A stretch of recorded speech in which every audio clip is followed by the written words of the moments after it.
সিদ্ধিরগঞ্জে পুলিশের দুঃসাহসিক অভিযান, চুরি হওয়া প্রাইভেট কার উদ্ধার, গ্রেপ্তার গাড়ি চোর সিন্ডিকেটের সক্রিয় সদস্য।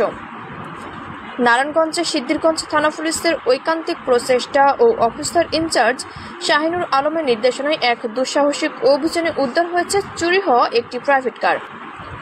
একই সঙ্গে গ্রেপ্তার করা হয়েছে গাড়ি চুরি সিন্ডিকেটের সক্রিয় সদস্য বিপ্লবকে। ঘটনার সূত্রে জানা যায়, আটি এলাকায় একটি গ্যারেজে রাখা প্রাইভেট কারটি নকল চাবি বানিয়ে রাতের আধারে চুরি করে সিন্ডিকেট। পরে পল্লবীর নাজমলের মাধ্যমে হাসানের নিকট গাড়িটি বিক্রি করা হয়।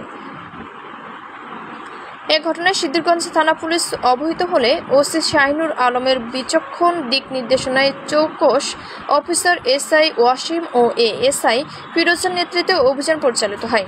টানা অনুসন্ধান ও নির্ঘুম সাহসিকতার সূত্র ধরে একের পর এক অভিযান চালিয়ে অবশেষে উত্তরা 18 নম্বর সেক্টর থেকে চুরি হওয়া প্রাইভেট কার উদ্ধার এবং সিন্ডিকেটের সদস্য বিপ্লবকে গ্রেপ্তার করতে সক্ষম হয় পুলিশ।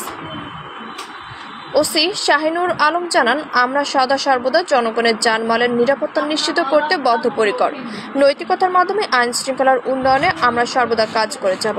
স্থানীয়দের মতে, সিদ্ধিরগঞ্জ থানা পুলিশের এই তাৎক্ষণিক ও সফল অভিযান সত্যি প্রশংসার দাবিদার।